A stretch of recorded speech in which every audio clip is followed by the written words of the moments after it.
Lesson number 7. Money doesn't buy happiness, but it does buy options. Let's be real. Money won't fix your marriage, cure your depression, or hand you a life purpose. But here's what it does do. It gives you options.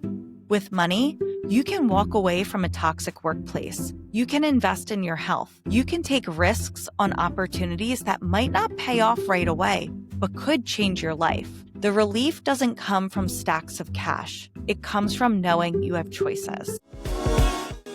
Welcome to Everyone's Talking Money, where we get brutally honest about money, mindset, and making life richer.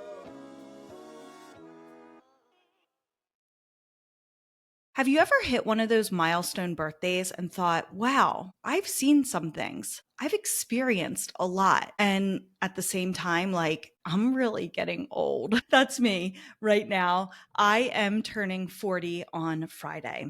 And let me tell you, money has had a front row seat at every chapter of my life. Wins I'm proud of, nights I couldn't sleep because I was doing math in my head at 2 a.m., lessons I didn't ask for but got anyway. And of course, my entire career has been centered on helping other people with their money, which means I've also had a backstage pass to a lot of other people's financial drama too. So to mark my 40th lap around the sun, I'm sharing 40 money lessons. Some I learned the hard way, like when I financed a couch for 3 years. Some I've learned by watching my clients' wins and also their mistakes. And some I wish someone had pulled me aside in my 20s and said, girl, don't do that. And if they did, I'm sorry, and I should have listened to you. Here's the biggest truth it's taking me a while to fully embrace. Money isn't about being the smartest person in the room. I've sat across from PhDs, lawyers, multimillionaires, people with more businesses than I have houseplants, and I used to shrink, thinking they must know better than me. Spoiler, they didn't. Being financially smart isn't about diplomas or dollar signs. It's about confidence, the guts to make choices with what you've got.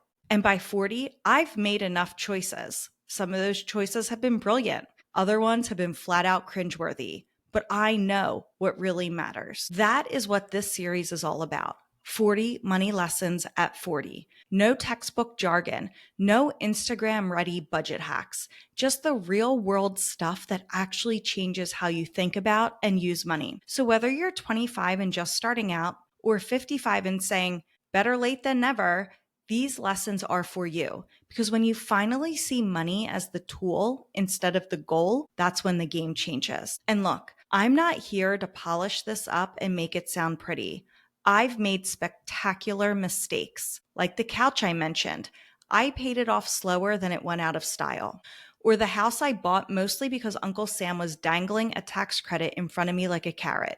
Yep, I've done dumb stuff, and we're talking all about it. Because here's what I know now. The people who actually win with money aren't the ones who never screw it up.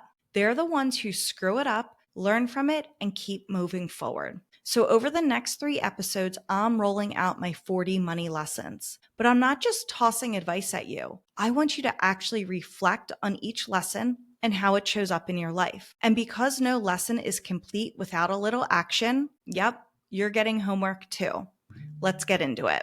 All right, let's dive into lesson 1. And this one completely changed the way I look at money. Lesson number 1. Don't save so much for the future that you have nothing left for today. Here's what I mean. When I was fresh out of college and finally making big girl money, I treated my 401k like a video game high score. Contribute to the match? Done. Add more? Done. And then add more on top of that? Absolutely. Every paycheck, I got this little rush of pride watching my retirement balance grow. Now, keep in mind, this was 2008 and 2009. The market was down nearly 20% and then it rebounded the next year. I knew the stock market was on sale and I was so proud of myself for loading up. Look at me being so responsible. Except I wasn't responsible. I was actually quite dangerous what I was doing.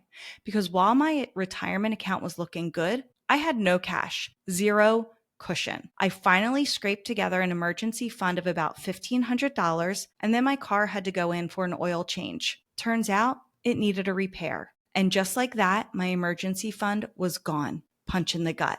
Thank goodness I had the emergency fund, but still gone. So there I was, retirement account thriving, actual bank account empty. Which that's wild when you think about it as someone in their early 20s. I was only a couple of years into my career with decades until retirement, but I couldn't cover a basic car repair without going into panic mode. Here's what finally clicked. My brain loved the idea of saving for a reason. Retirement was a goal. Watching my 401k grow felt satisfying. Even though the goal wasn't for 40 years plus, it still felt better than keeping cash in a savings account. That was boring. There was no dopamine hit.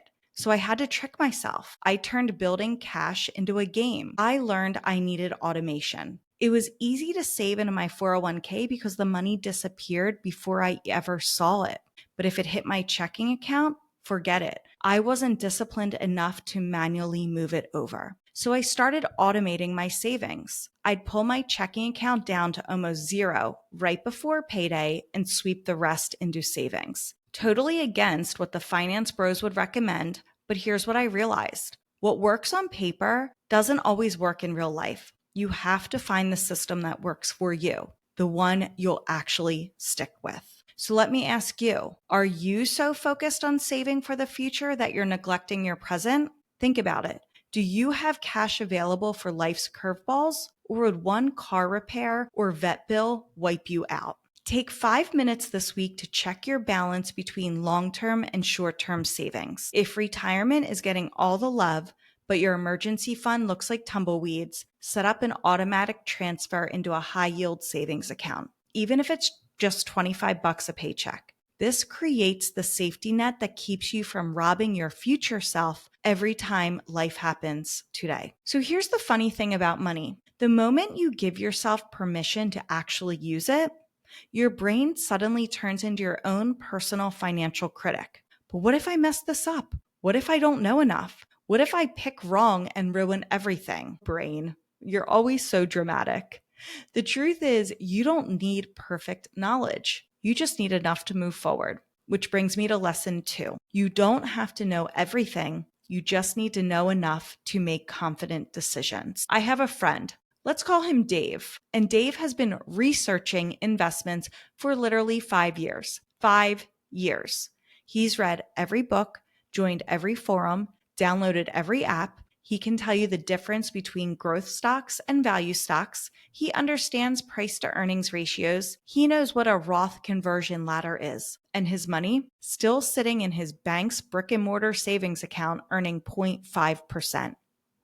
Meanwhile, his wife, Sarah, who could not tell you what a mutual fund is if her life depended on it, started automatically investing $300 a month into an exchange-traded fund 3 years ago that she found when Googling where should I invest my money. She now has more money invested than Dave has total savings. Are you Dave or are you Sarah? That's the difference between knowledge and action. And action beats knowledge every single time. Now, I'm not saying be reckless. I'm not saying throw your money at crypto because it's the next big thing. But you don't need perfect information to make good decisions. You need enough information to move forward with confidence. The basics are really basic. Spend less than you earn. Avoid high interest debt. Invest consistently in diversified funds. That's it. That's enough to get started and build real wealth over time. But we get paralyzed by perfectionism. We think we need to understand every nuance of the market before we can invest a single dollar. We think we need to find the absolute perfect investment before we begin. I'll let you in on a secret. I am the worst person to talk to about stocks. Don't ask me about a particular company's stock. I would have to research it in order to give you a decent answer. I am not chasing the latest and greatest. Here's a secret the financial industry doesn't want you to know. Most of the complex stuff doesn't matter that much. Total stock market, international stocks, bonds will perform well and beat the returns of most people trying to be clever over the long term. Of course, there's always an outlier, someone getting in on a stock and making big bucks, but those are the exception and not the rule. But when I was younger, I spent too much time with the bros, and I thought as a person in finance, I should have this complex portfolio. I learned this lesson the expensive way. I spent way too much time researching individual stocks, reading analyst reports, trying to find the next Apple or Amazon. I thought I was being smart and thorough, buying and selling. And sure enough, I bought and sold at the wrong times. I finally said to myself, Shari, you are overthinking this. Stop making this more difficult than it needs to be. Investing doesn't have to be this sexy, exciting thing. Boring makes money too. The paralysis of perfection is expensive. Every month you spend researching instead of investing is a month of potential growth you will never get back. So let me ask you, where are you holding yourself back because you think you don't know enough? What would you do if you gave yourself permission to be good enough instead of perfect? And for your homework, take one imperfect step this week. Open that investment account, transfer $50, and make the move. Confidence grows from action, not from research. And once you start moving, here's what's beautiful. The magic happens in small, boring, automatic ways. Lesson 3. And this one might be the most important. Small, consistent habits beat big one-time moves. We are obsessed with transformation stories. The person who paid off $50,000 of debt in a year, the entrepreneur who made their first million by 30, the investor who picked the stock that went up 1,000%. These stories are inspiring, of course, but they're also misleading.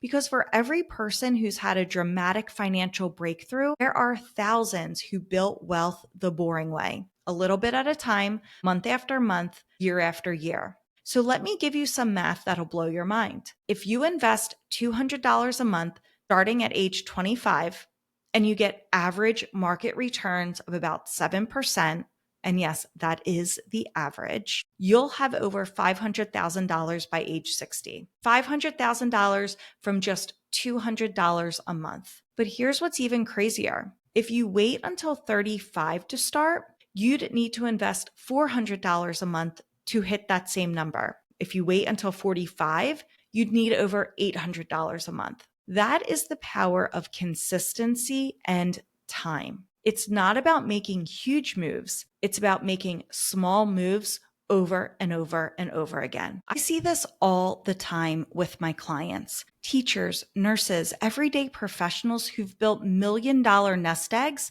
just by contributing to their retirement every paycheck for 20 or 30 years. No fancy stock picking, no market timing. They didn't even know how they were invested in their retirement plan, but they just had steady, boring, automatic contributions. And that's the secret, automation. When something is automatic, you don't need motivation or willpower. It just happens. Your lifestyle adjusts around it. Paying your future self first becomes your new normal. It just happens whether you feel like it or not. And here's what's wild. Once you automate good financial habits, your lifestyle adjusts around them. You learn to live on what's left after you've paid your future self first. It becomes your new normal. The big dramatic moves, yeah, they're great when they happen, but they can't happen regularly. It's impossible. And they also require perfect timing and motivation. You cannot rely on banking on the big moves or the big windfalls to get you started with investing.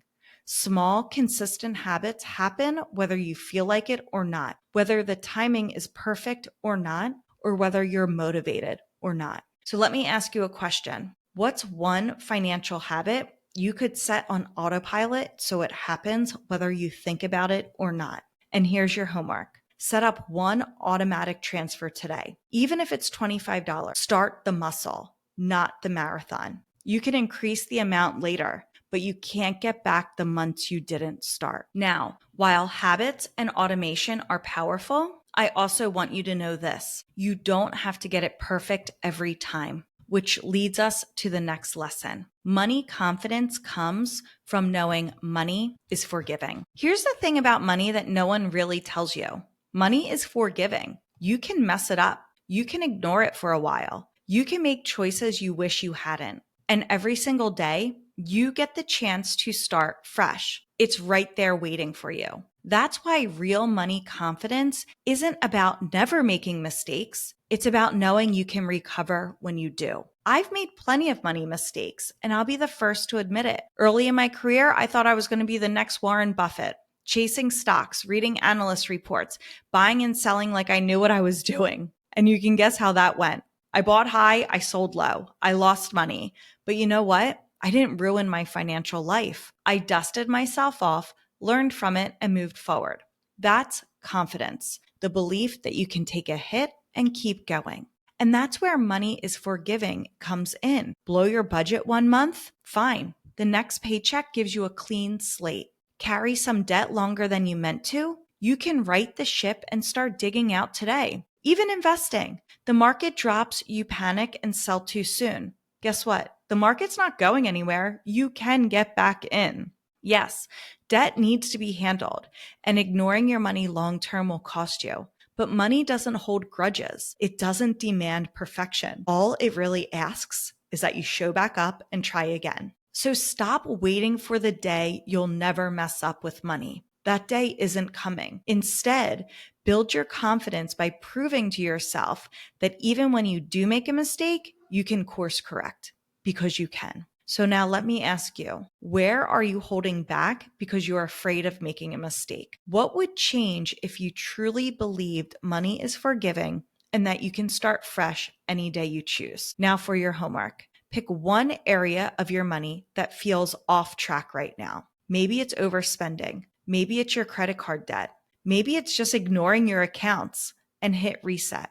Take one small action today to start fresh. Prove to yourself that money is forgiving and that you can move forward right now. And since we're talking about confidence, let's clear up a big misconception about independence with money. Lesson number 5, being independent with money doesn't mean doing it alone. Here's something I need you to hear. Independence with money does not mean doing it all by yourself. For a long time, I thought if I asked for help, it somehow meant I wasn't independent enough or that I was failing. And honestly, that's nonsense. True independence isn't isolation. It's confidence. It's about knowing you're still in charge of your decisions while also being smart enough to seek out people who know more than you do. That's not weakness. That's wisdom. I've done this myself. When my business finances and taxes get more complicated, I could have spent hours drowning in spreadsheets trying to figure out deductions and strategies. Instead, I hired a CPA.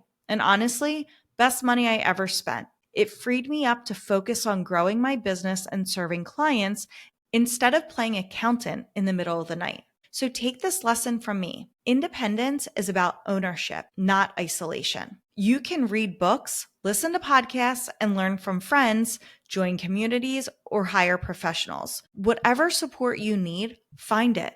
The key is you're still the decision maker. You're not handing over the keys to your financial life just because you bring in a trusted partner. So here's your homework. Have one money conversation this week. Maybe it's with a friend who's made a smart move.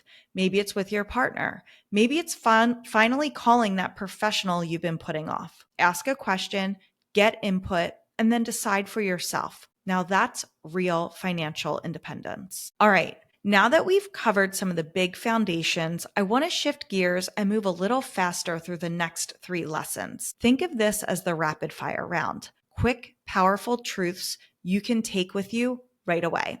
Lesson number 6, financial freedom is a feeling, not a number. Since we're already talking about independence, let me clear up one of the biggest myths I see floating around. Financial freedom isn't tied to a magic dollar amount. It's not like you hit a certain net worth and suddenly, ding, you've arrived. Financial freedom is a feeling. It's the peace that comes when you know you have choices.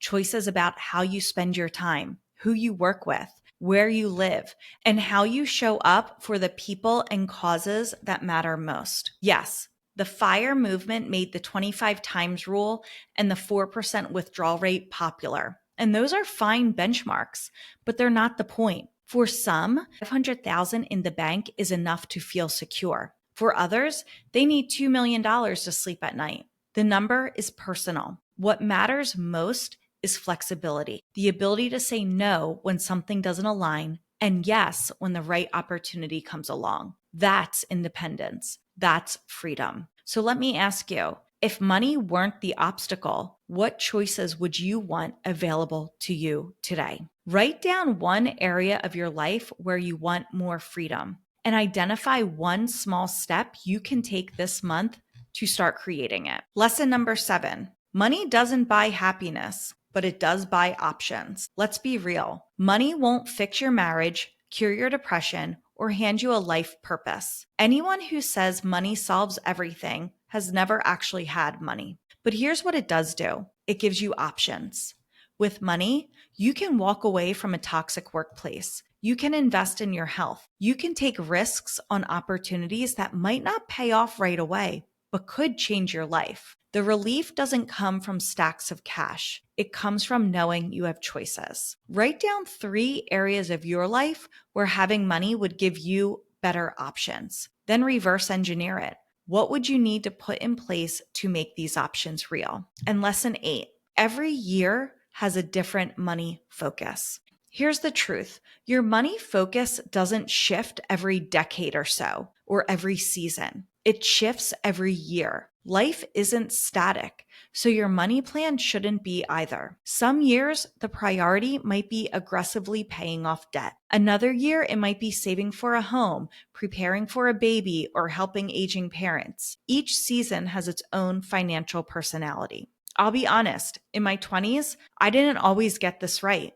I tried to do it all, buy a house, raise kids, and max out retirement accounts all at the same time. It left me stretched way too thin. Looking back, I wish I'd given myself permission to focus on 1 or 2 priorities instead of juggling everything. Now that I'm 40, and I'm going to be in my 40s, my focus looks different. It's all about protecting what I've built, tightening up insurance, making sure my estate plan is solid, and using tax strategies to be more efficient. Still growing, but with a safety net underneath it, all while paying college tuition. I'm still growing, but with a safety net underneath it.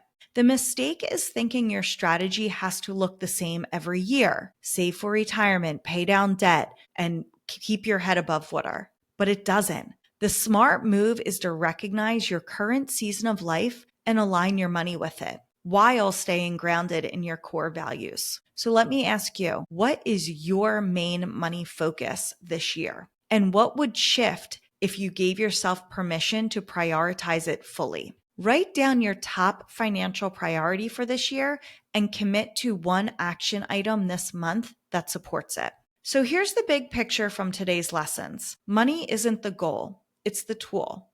And when you stop treating it like a scoreboard and start treating it like a hammer, everything changes. Confidence beats perfection. Consistency beats intensity. And freedom, it's not about hitting a magic number. It's about having choices that align with your values. You don't need to know everything before you start, but you do need to start. Small, automatic habits will build more wealth than any big, dramatic move. And asking for help, that's not weakness, that's wisdom. Next episode, we're moving from mindset to mechanics. I'll share why paying yourself first changes everything, why money dates with yourself are just as important as dates with other people, and how to finally break the paycheck to paycheck cycle, even if you're already making good money. We'll also talk about the 1-month buffer that completely changed my relationship with money stress. Trust me, you'll want to hear this.